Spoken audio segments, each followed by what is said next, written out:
Buenos días, jóvenes. Estamos empezando con el curso de aritmética. El tema principal es números primos. Soy el profesor Romel Waldir, ¿no? Ahora tenemos en este detalle, por ejemplo, números primos. Estamos en el tiempo del SARS-CoV-2, ¿no? Entonces vamos a empezar por definir algunos conceptos básicos de números primos. Primero, el campo de trabajo va a ser dentro de los enteros no negativos, ¿no? Donde vamos a trabajar con los números simples, que son la unidad, y los números primos y los números compuestos, ¿no? Ahora definimos qué es un número primo absoluto. Un número primo absoluto es aquel número que tiene a lo mucho, en este caso, dos divisores, ¿no? Tiene dos divisores, ¿no? Que es el mismo y la unidad, ¿no? Entonces tenemos este detalle de que aquí, ¿no? Aquí, en este caso, un ejemplo que sería 2, que es un número primo. Sus divisores son 1 y 2, ¿no? O sea, el mismo y la unidad. El 3, sus divisores son el mismo y la unidad. Entonces es necesario conocer al menos los números primos menores que 200, ¿ya? Es muy necesario, ¿ya? Ahora tenemos que trabajar lo que es números compuestos, ¿no? Los números compuestos son los números que tienen más de dos divisores, ¿no? Puede ser 3, 4, etcétera, ¿no? Entonces aquí tenemos un ejemplo de números compuestos: 4, 6, 8, 9, 10, 2, etcétera, ¿no? Entonces, por ejemplo, divisores de 4, aquí tenemos a 1, 2, 4, ¿no? Que son 3. Divisores de 6 tenemos 1, 2, 3 y 6, ¿no? Que son 4 divisores, ¿no? A eso se llama un número compuesto, ¿no? Que tiene mayor de 2 divisores, ¿no? Ahora tenemos a los números primos relativos, o números specie o primos entre sí. También son denominados números coprimos, ¿no? Ahora esos números, por ejemplo, o en este caso lo podemos definir de esta forma, ¿no? Dos o más números van a ser primos relativos, primos entre sí o coprimos, si en común tienen la unidad, nada más. Por ejemplo, aquí 8 y 15, lo único en común que tienen la unidad. Y podemos colocar en este caso un 7, ¿no? Estos tres números lo único en común que tienen es la unidad, ¿no?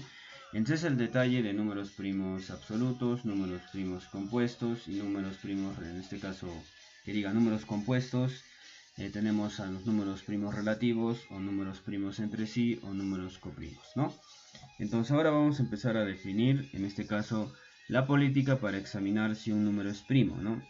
Entonces primero vamos a tomar al número en trabajo, que es, por ahora, el 173, ¿ya? Entonces dice, se extrae la raíz cuadrada. Yo coloco mi número 173 y voy a sacar la raíz cuadrada de 173, y eso es su congruente, ¿no? Exacto, más o menos, que sale es 13,15, ¿no? Entonces, ¿qué sigue después? Dice, según eso de aquí, dice que se divide el número entre todos los números primos menores que la raíz cuadrada aproximada, ¿no? Esto de aquí. Entonces, los números que son menores ahí, primos: 13, 11, tenemos al 7, tenemos al 5, tenemos al 3 y tenemos al 2. Ahora dice, si todas las divisiones son inexactas, va a ser un número primo. Si en algún caso, bueno, 173, imaginemos en el caso hipotético, sería divisible entre 3, no sería un número primo. Pero en este caso no va a ser división exacta entre 173 entre 13, o entre 11, o entre 7, o entre 5, o entre 3, o entre 2. No son, esas divisiones no son exactas, ¿no? Entonces 173 sí va a ser, en este caso, es un número primo, ya, necesariamente, o es un número primo, de acuerdo a esta política para examinar si un número es primo o no, ¿no?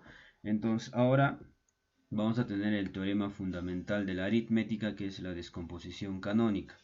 Y la descomposición canónica es colocar un número en factores de números primos, ¿no? O sea, esas bases necesariamente tienen que ser números primos, ¿no? Entonces aquí tenemos un ejemplo de 360, haciendo el clásico método de colocar un número en su forma canónica. Tenemos de que 360 va a ser 2 elevado al número 3 por 3 elevado al 2, ¿no? Y por 5 elevado al número 1, ¿no? Entonces, y también podemos tener el número clásico, que es 100, ¿no? Entonces yo lo hago clásicamente aquí, ¿no? Mitad 2, ¿no? Mitad 25. Aquí le saco 5, me queda 5, y le saco nuevamente 5 y queda 1. Tiene que quedar al final un 1, ¿no?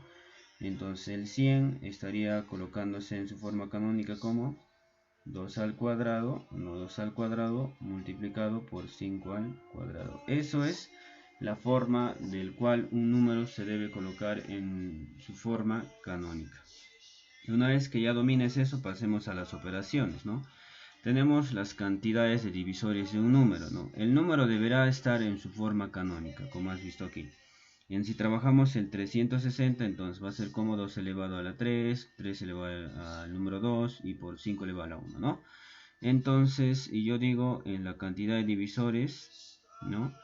Va a ser como, cantidad de divisores de un número va a ser igual al exponente que estás viendo aquí, ¿no? Aquí, que le estamos viendo aquí, ¿no? Entonces, esos aquí, ¿no? Este A, B, C son exponentes, ¿no? Aquí tenemos alfa, beta y gamma, ¿no? Entonces, eso van a ser exponentes, ¿no? Yo digo aquí, entonces aquí yo digo, este A para mí va a ser 3, el B para mí va a ser 2 y el C va a ser para mí 1. Puede haber más, ¿no? Varios factores. Y va a ser sencillo. Entonces yo digo cantidad de divisores del número 360 va a ser igual a que primer exponente del primer factor más 1, que es 4. Ahora, por multiplicado por el segundo exponente del segundo factor, que es en este caso va a ser 3, ¿no? Y por aquí el 1 sumado más 1 y lo multiplico, ¿no? Yo digo cantidad de divisores de 360, en este caso va a ser 24. Pero ojo, no te confíes, ¿ah?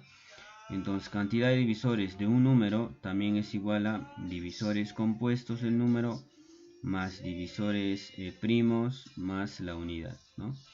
Divisores primos más la unidad se le denomina divisores simples también, eso ten cuidado, ya, esos son divisores simples, ¿no? Entonces, ¿cómo lo haría yo aquí? Entonces, lo trabajo de esta forma, ¿no? Entonces, ¿cómo saco divisores compuestos? Cantidad de divisores, el número en trabajo 360 es 24, ¿no? Entonces, voy a sacar divisores compuestos. Entonces, divisores compuestos más, entonces, divisores simples son divisores primos más la unidad, ¿no? Divisores primos, ¿quiénes son? Este 2 de aquí, las bases, ¿no? 2, 3 y 5, son 3 números, ¿no? 3 números más 1, ¿no? Entonces hago un simple operaciones, entonces yo digo que divisores compuestos sería igual a 20, ¿no?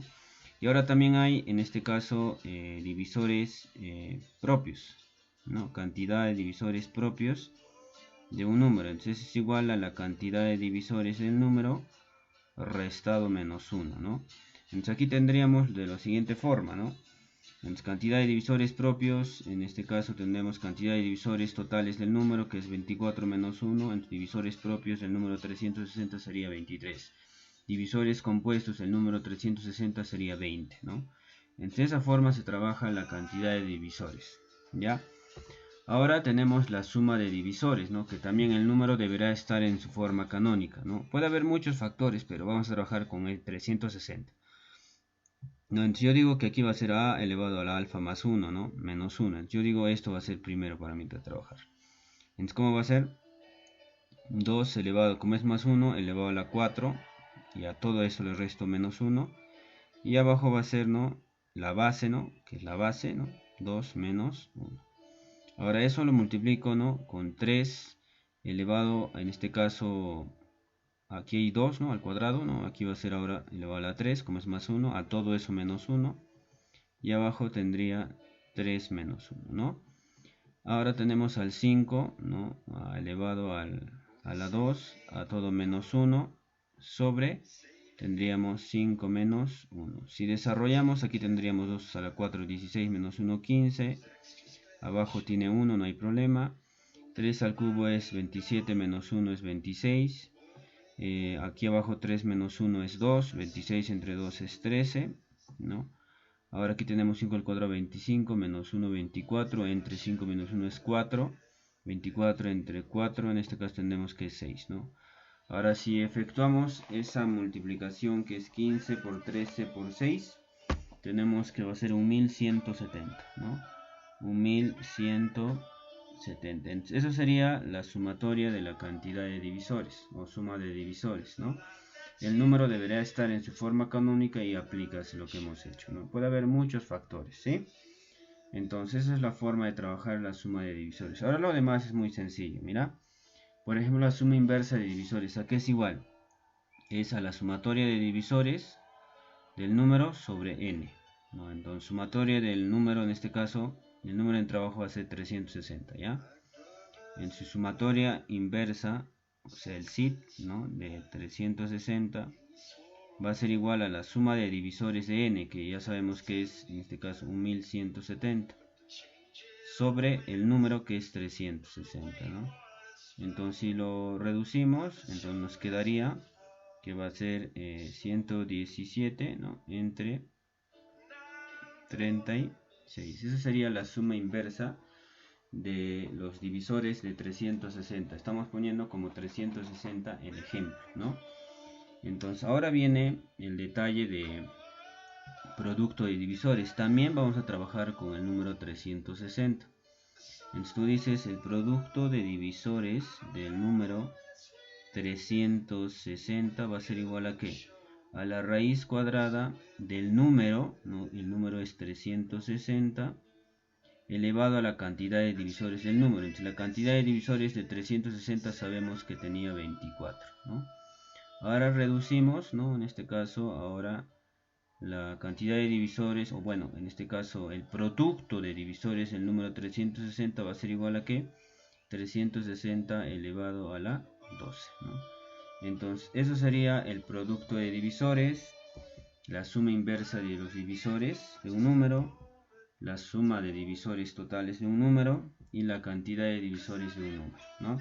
Entonces, de esa forma es una ayuda para ustedes, ¿no?, que nos están viendo a través de esta plataforma. Muchísimas gracias. Soy el profesor Romel Waldir. Cualquier detalle, siempre estoy a la orden. Buenas tardes, días, noches.